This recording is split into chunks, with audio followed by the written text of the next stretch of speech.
It's time to talk about the college football coaching carousel. Locked On presents The Portal, the daily podcast covering college football recruiting and everything NIL. Part of the Locked On Podcast Network. Your team every day. Into the Portal Podcast, where you get your daily recruiting, NIL, and transfer portal scoop. I'm your host, Brian Smith, longtime college football recruiting analyst. Thank you for making the Portal Podcast a part of your day each and every day right here on the Locked On Podcast Network.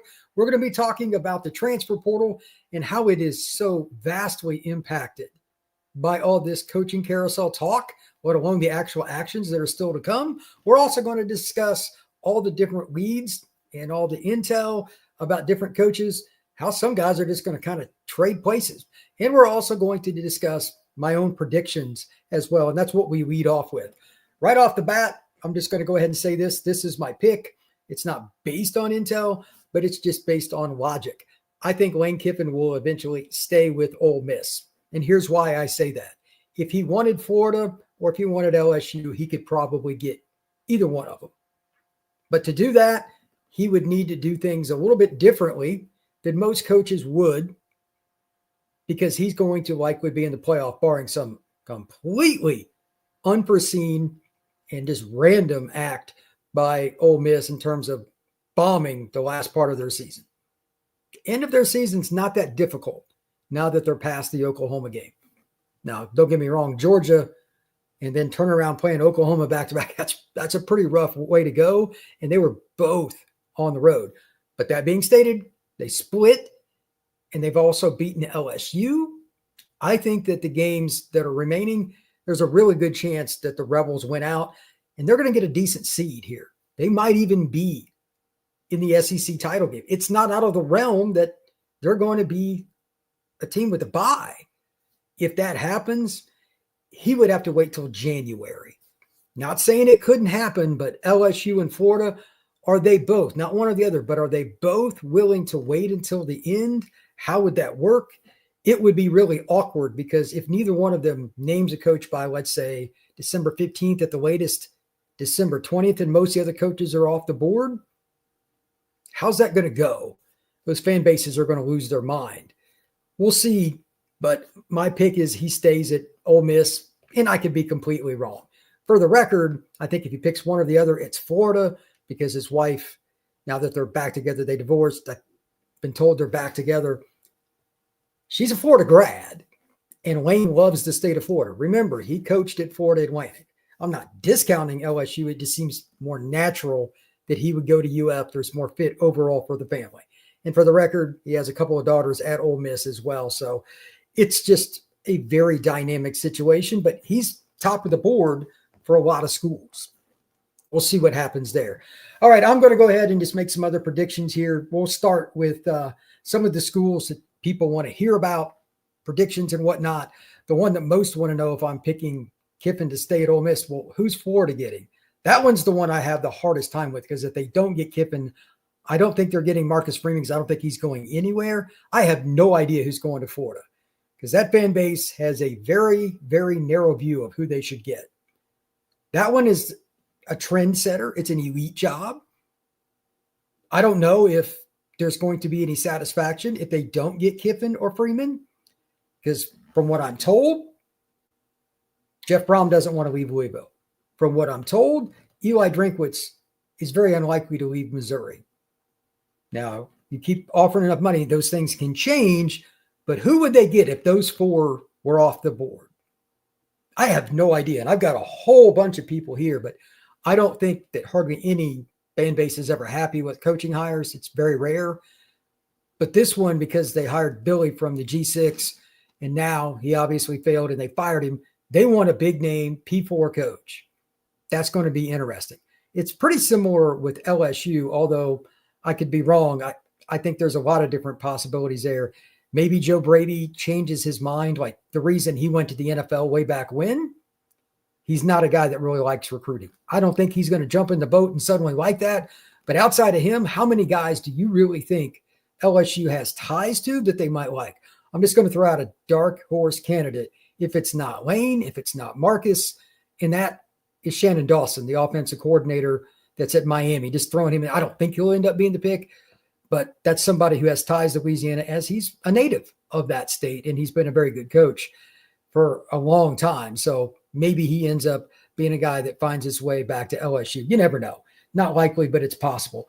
And for those of you that are wondering, why didn't I bring up Jedd Fisch with Florida? I'm not saying he isn't the guy.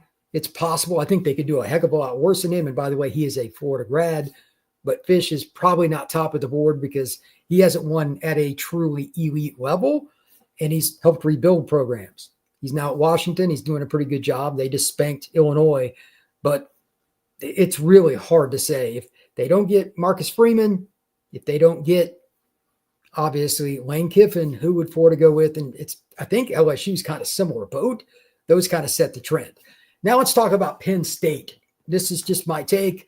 I've said it before. I think they should go for Matt Campbell. I have no idea if he's even on the list. I don't have any intel with that job, but everybody seems to think it's Rule. I'm going to go ahead and say I think that's a mistake if they go that route, because I don't think he's a good enough recruiter to do what they need to do. Just saying that right now. If I'm proven wrong, I'll be happy to admit it. But he's done a decent job at it.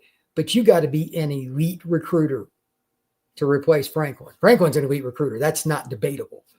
Not a great game day guy, but if you don't get the talent, it doesn't matter.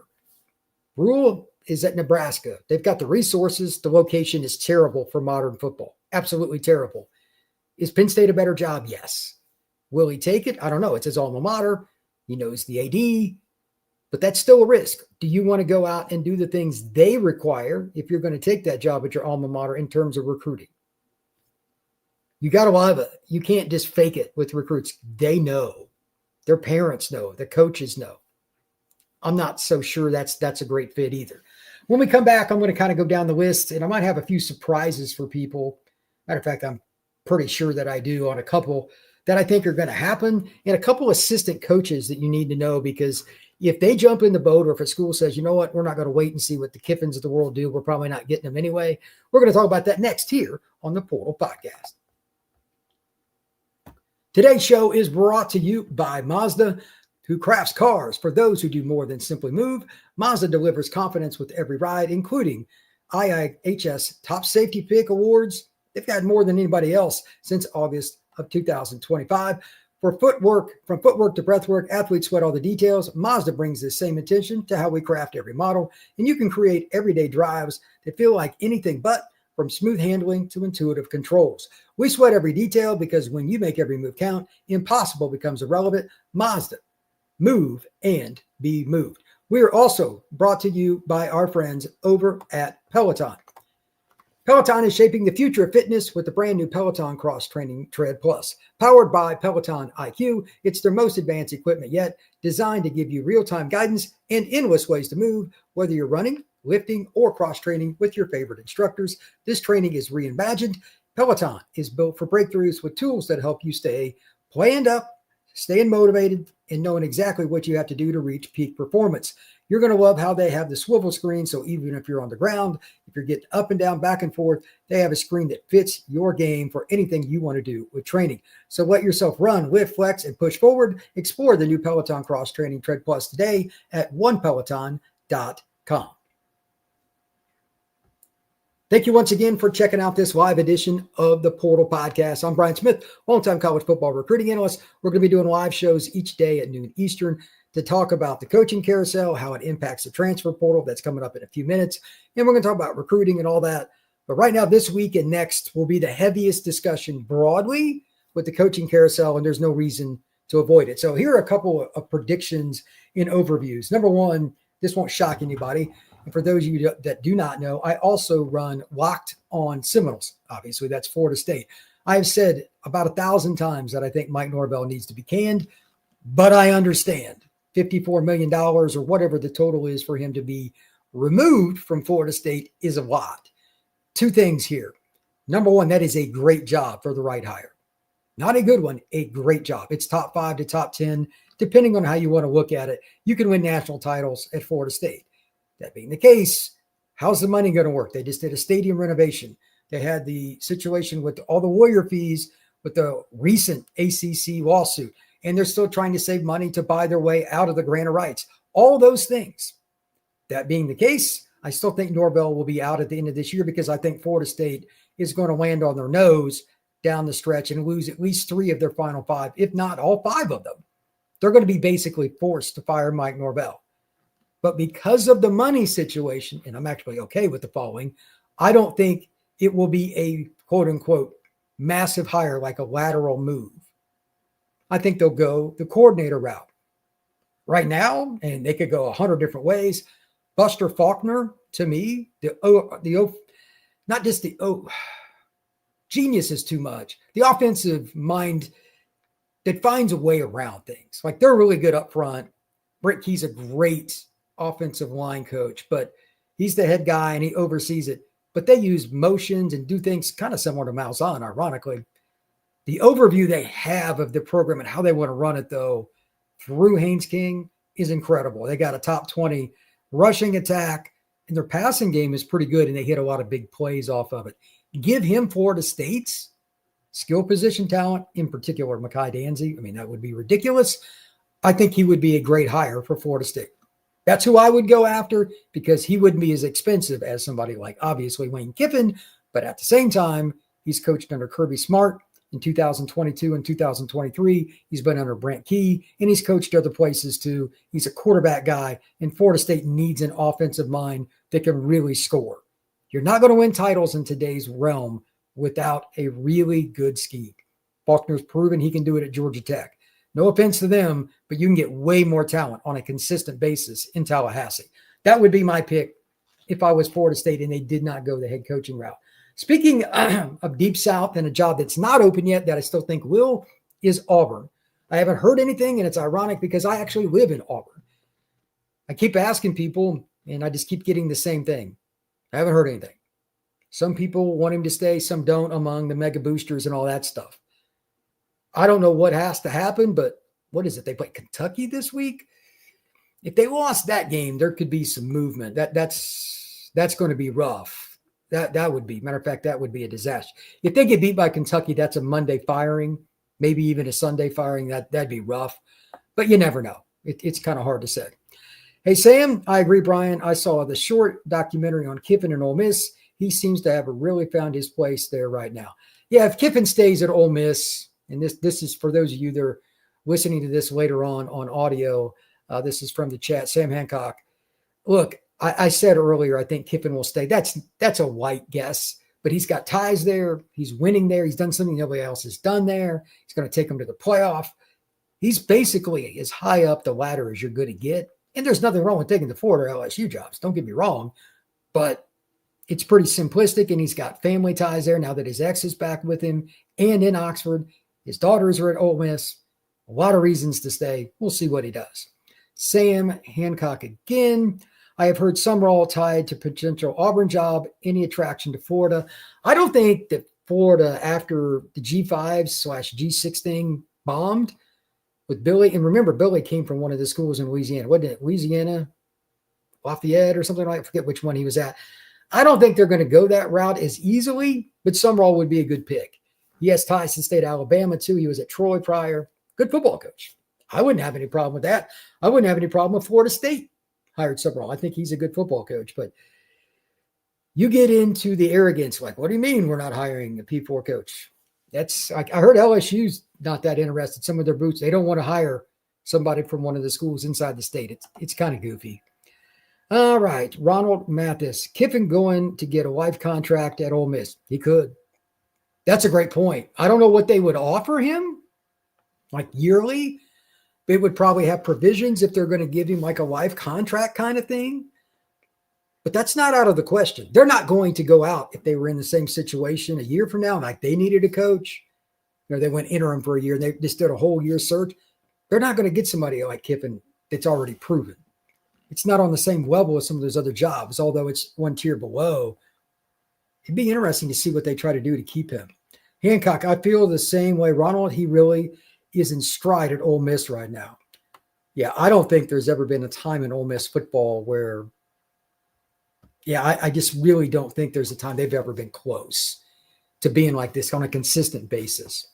Jim Marshall, Are there any highly regarded coaches out of FCS or Group of Five? The Summerall guy, John Summerall at Tulane, he was at Troy. There's some other guys that I don't know as much about. The head coach at UTSA is good for some people, etc.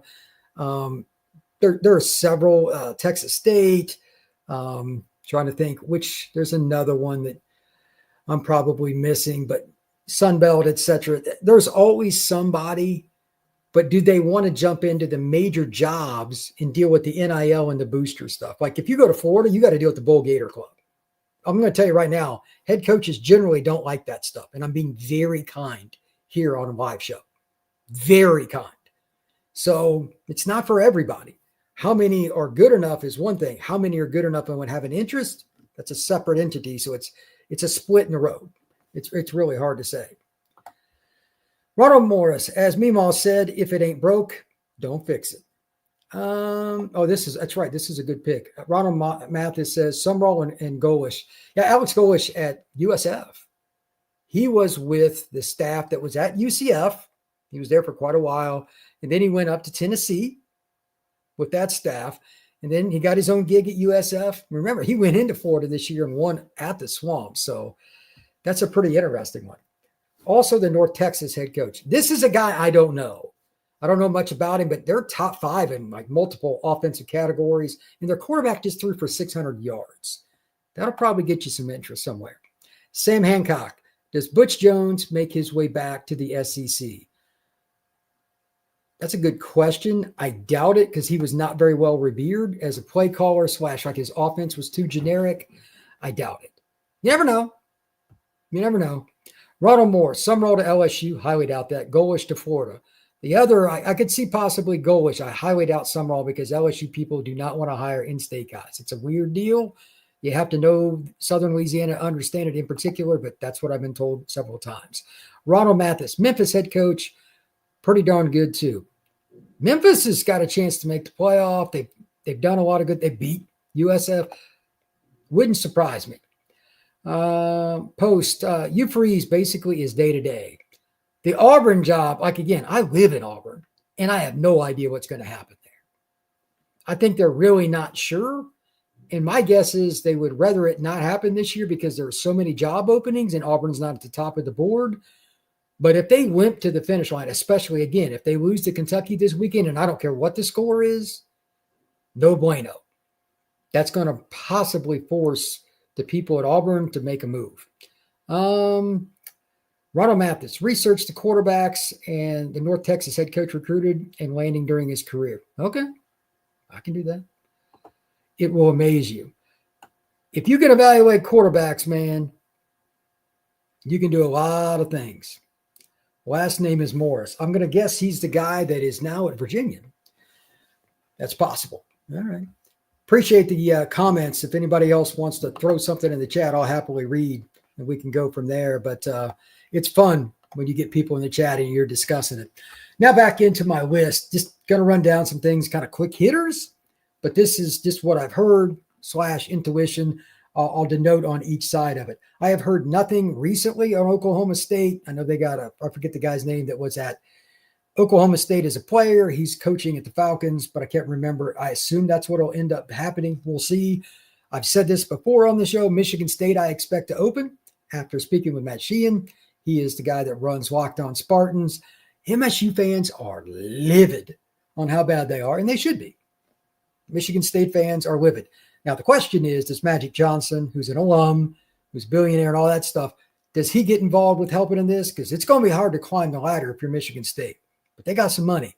It's $33 million to buy out Jonathan Smith, by the way. That's not fun. It is what it is. But it's a Big Ten job. A lot of people like the mid-sized city kind of thing. East Lansing's a good city. It's a cool place to go see a game. I can tell you that. Michigan State, if it comes open, that'll demand some attention. I wouldn't be surprised if James Franklin would be involved with that one, but I'll come back to him in a second. Here's the job that hasn't opened up yet, and I think the next 2 weeks will dictate whether it does. Oklahoma. If they lose not one, but both of Tennessee and Alabama, and I expect them to, I think Venables is going to get fired.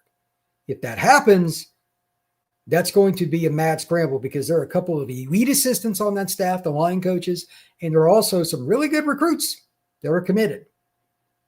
How does that go?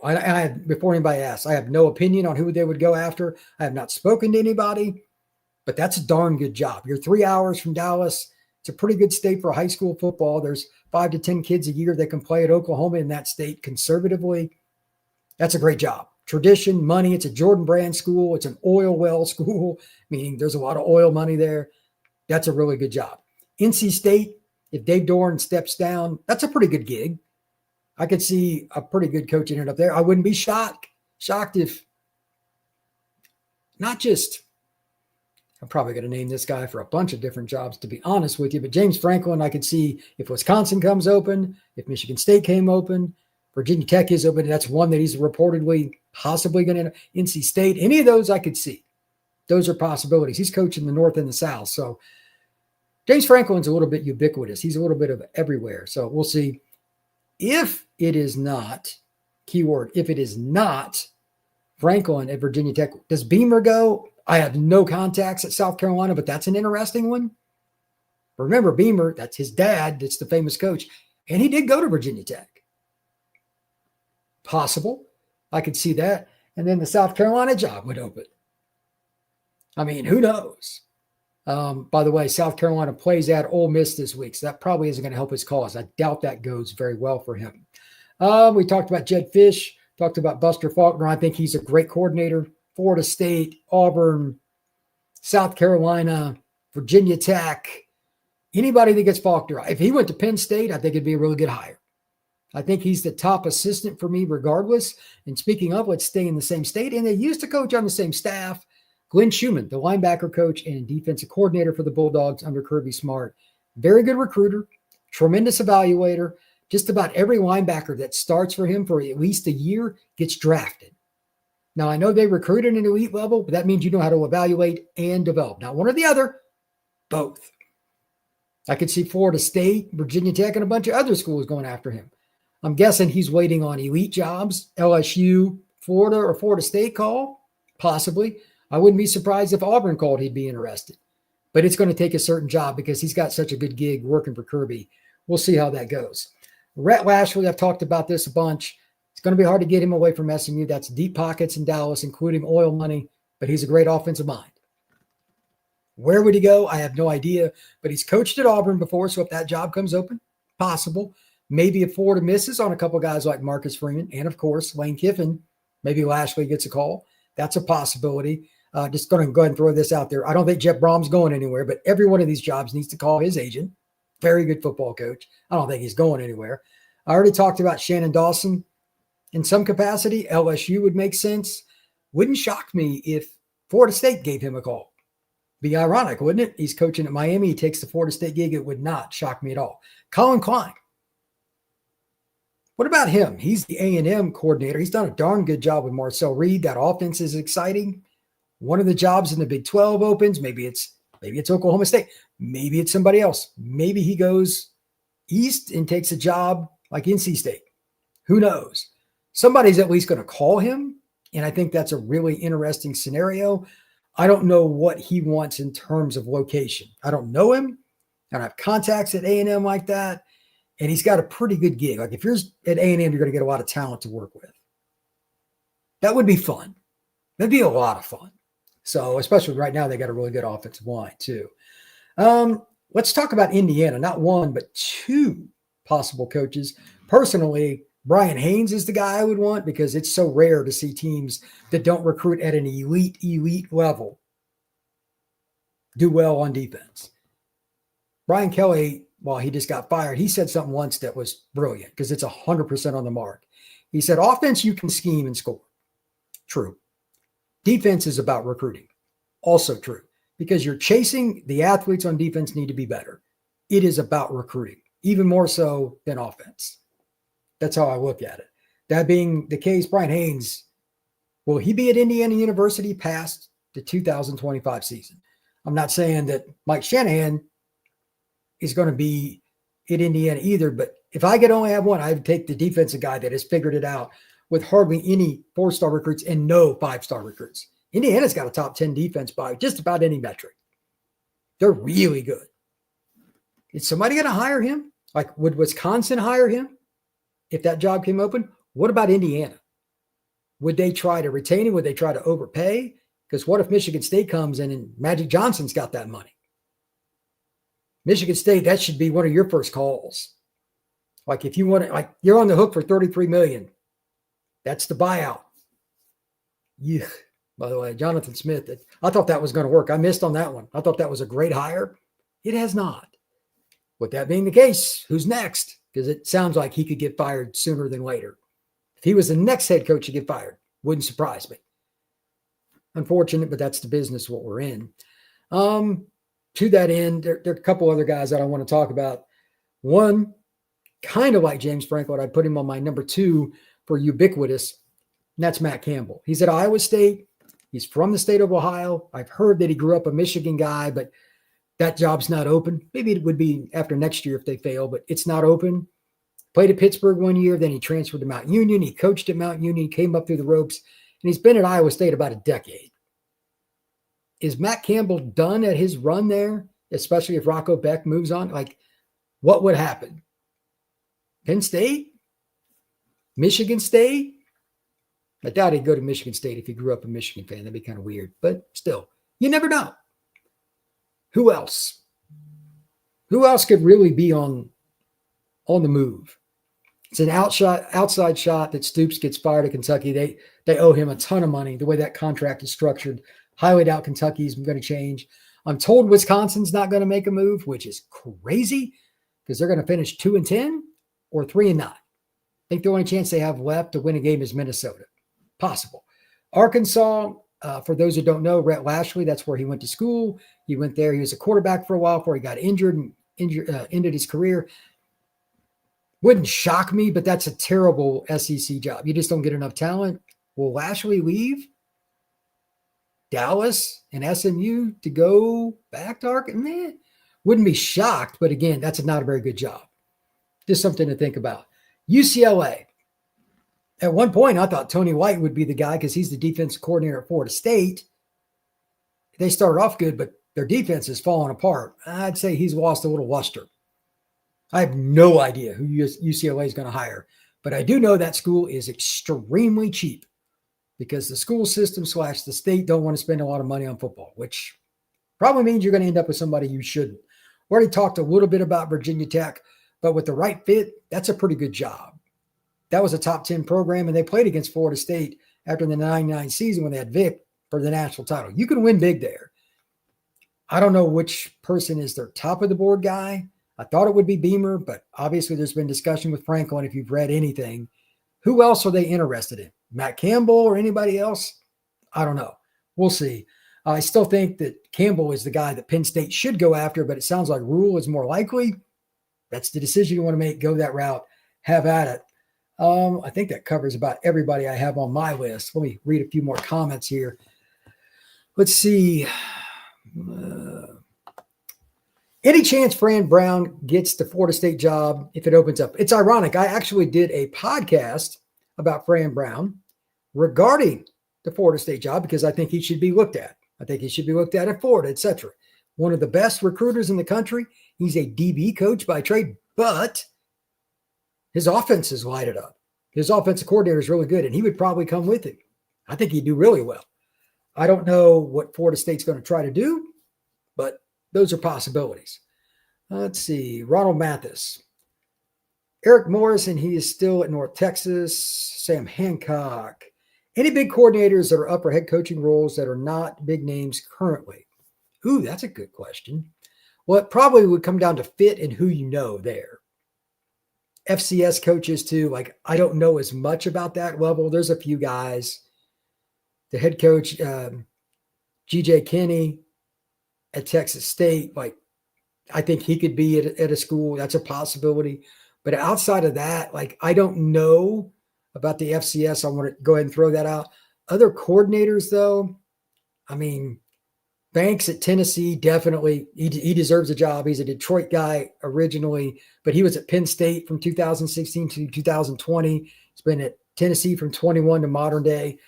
2016 is the only year that James Franklin won the Big Ten title. Who was his defense coordinator? Banks.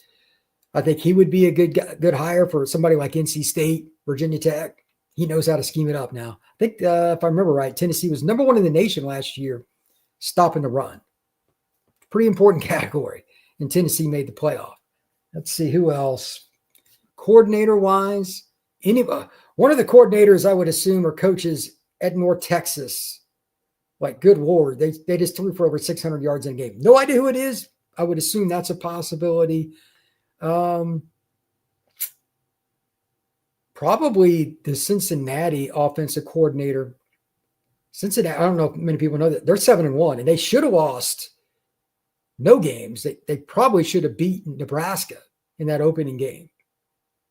Just saying. Sorsby threw a pick late in that game. Trying to think if there's any other coordinator off the top of my head. I'm sure I'm missing a few. But, what about this? Heatherman, the defensive coordinator at Miami. He's done a heck of a job for the Canes this year. That's possible. We talked about both Indiana coordinators. One of those two, I'm sure, is going to be gone. That's about all I can really think of. Well, forget his name, but the Arizona State offense coordinator. Dillingham doesn't call the plays. Again, I forget, somebody can throw it in the chat if they want, but the Arizona State offense coordinator, he's pretty good. Arroyo, I think it is. But that's another possibility. Morris once had Patrick Mahomes. Oh, wow. That's a pretty good sign. In Morris's career, he landed Mahomes, Cam Ward, John Mateer, and Baker Mayfield. Holy crap. That is insane. Good for him. That is really good. All right. Well, if you got any more comments, anybody, fire away. But I want to make a couple of comments now about the portal. Next week, I expect to be the final week where it's even remotely quiet. Behind the scenes, like I've literally got messages, etc., regarding a player that's going to enter the portal that's a dude. Publicly, though, it's different. We've seen a few names, like Oklahoma State's getting ravaged, guys leaving. Okay. But I'm talking about holistically. For the record, 2 points here. Number one, there's only going to be one transfer portal window. Repeat, one window only. There will not be a spring window. That is done. The new window runs from the 2nd of January through the 16th. Here are the new rules for coaching changes and all that stuff. Moving forward, instead of your team fires a coach or he leaves, goes to the NFL, whatever, you used to get like a couple of days later, it opened a 30-day window. No longer. It's changed. Now, kids can still decide to leave, but instead it's a 15-day window when the new coach is hired. So that gives you a little time. I don't know if it's the day after, but it's right after pretty much. But that gives the new coach a chance to at least speak with the young people. Hey, this is what I'm going to do. Do we have a fit here? Or do you need to move on? I like it. I think that's good. But again, the one window is the 2nd of January, and it runs through the 16th. This is the one that's generic across the board. When there's a coaching change, you also, in addition to that one, have the one that's a 15-day window after the new coach is hired. That's if it was in February, if it was in December, whatever, it's the same deal. The bigger picture, though, I think about November 15th, that's going to be my guess because a lot of guys are going to try to get out and get their deal done, although behind closed doors, because the players and their agents know there's one window too. So it puts things in an expedited process for them. And that's extra onus for these agents of the universities that are trying to help them figure stuff out. Because a lot of these agents kind of work on both sides because they have a coach they're trying to get to a school, but the guy that just got fired is out. And when another guy that they're trying to get that he doesn't think should go there, like they're involved in a lot of ways, they need to help these schools get aligned quickly while still also getting their guys money. It's kind of a catch-22 because they want everybody to land softly. Whoever, like they might watch one of their coaches, the OC, DC head coach leave, and somebody that's another one of their clients come in. So they got to get this done as quickly as possible because they know that if their client goes in and it's ravaged already, they don't get them in time, the portal is wiped out, half their roster, good luck. I don't care who you are. You be Saban. That's going to be rough. As far as Saban, by the way, there's a lot of people saying LSU's going to call him and all that. And if they do, I think it'd be a great story. No clue. I don't know Nick. He's a great coach. He's one of the greatest coaches of all time in any sport. No idea. But it sounds like to me he has zero interest, and I mean zero, in dealing with NIL. So with that being said, I expect to see him on ESPN for another 5 years, and then he'll just go hang out with Miss Terry. That's my guess. Last thing here that I'll say, we're going to see a bunch of guys make deals behind closed doors that we hear about after the portal concludes, meaning late January to mid-March, this stuff will trickle out. Hey, I knew the coach I was going to go play for. I just didn't know where that coach was going to be. There could be somebody that's at Penn State right now that's going to follow Franklin wherever we go. I guarantee it. Penn State's going to lose guys to James Franklin. That's just how this works. Players pick coaches more than they do schools. That's just part of the gig, man. That's just part of the gig. And it's not picking on anybody. That's just how it works. It's not necessarily a bad thing either, but players are going to do that. So think about some of the coaches that are out. Are a bunch of people going to fire or follow Brian Kelly if he goes and takes NC State or Michigan State or something? Probably not. But certain coaches, and Franklin, I'm telling you, he's very popular. There are going to be some Penn State players that follow him somewhere, especially if he ended up at Florida or LSU. Like, that's self-explanatory. But look for some backstories coming up a little bit later on. Temple of Brutus. Lane Kiffin's wife surfing Baton Rouge homes and med spas, and guess what? They ain't none. 5 homes in Boca for sale right now, over $1.25 million, and they need to build 3+ more med spas just for Kiffin's family. That's hilarious. That's hilarious. I don't know if Kiffin is seriously interested in the LSU job. I would assume. For the record, I would personally rather have the Florida job because I think it's more stable with how that state is run. There's a lot of upheaval right now with the job at LSU because there's a transfer of power with the president, like literally this week, small world. And the governor is not very happy with how the LSU athletic department's being run. That would make me nervous. In a normal situation, I can see somebody saying LSU's ahead of Florida or even the best job in the country because it's so easy to recruit. That state, in my opinion, is the most loyal to an elite program of any state in the country. That's why LSU is so coveted, but it's also, final point, I've lived in that state. I went to grad school there for a little while before I transferred to Ball State to finish it up. It is not a normal place for an outsider to come. Kiffin can kind of adapt. He's lived in LA. He's lived in South Florida. He's lived in Oxford. He's seen about everything, but not many people would fit in at LSU, to be really honest. I think it's a little easier to fit in Gainesville, which is a really neat town. Florida also has an interim president. That's wild. I did not know that. This is crazy. Like, how ironic is that? And thank you, Ronald, for that statement. It's weird, man. Like, that stuff matters. You want the president, like the long-term one, to have say. The head coach needs to know that person. I don't know if that'll impact Kiffin, but thank you for that info. It's pretty wild. Temple of Brutus. Louisiana governor said, do not raise ticket prices. Yeah, that he's right, by the way. I don't know the guy. I can't even remember his name, but he went out on X and posted, hey, the LSU athletic department should not raise prices until it's like earned to that point. And this is what he's talking about. Look, LSU's fans should be ticked because they didn't get beat by A&M. They got bludgeoned. It's wild. And they were up at halftime. It's so weird. So weird. Temple of Brutus. SEC is a mess. They're all going to go broke with buyouts and new $50 million contracts, all running together. Unsustainable. Post of the day. Last point. I brought this up recently on a show. These 10-year contracts are dumb. Dumb. You cannot keep giving everybody guaranteed deals. And it's another reason, I'll throw this in as just a bonus. I think we're going to see more dumping into the realm of offensive and defensive coordinator, a little both.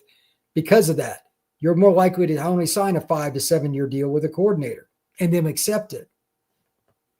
That's just what I think. Somebody like James Franklin that's established, maybe he gets an 8-year deal or something. But most guys, I think the 10-year deal outside of like Kiffin is over. That's just my opinion. We'll see if I'm right. Thank you to everybody that stopped in today. We'll be doing another one of these tomorrow. I really, really enjoy them. It's a lot of fun. And I enjoy everybody's comments. If you've got any questions or anything, same for tomorrow. Again, noon Eastern, we'll be talking recruiting and all the different stuff. I'll go back into the list every couple of days, talk about all the commitments and decommitments. But I wanted to give my thoughts out on the coaching carousel because, again, I think Michigan State's coming close to coming open, and don't be surprised if Oklahoma does. So this is going to get cloudier yet. If Oklahoma loses to Tennessee, and especially if they get smoked, they got Bama on the road, good luck. That's going to be really interesting. Venables would be a really interesting job. Appreciate y'all. Oh, thank you very much, Ronald. He says, thanks, Brian. Drop a like, follows. I appreciate that very much. If you have not, please like and subscribe. We're having a lot of fun here on the Portal Podcast, covering recruiting, NIL, coaching carousel, and everything that goes on with roster management. Everybody be safe and have a great day.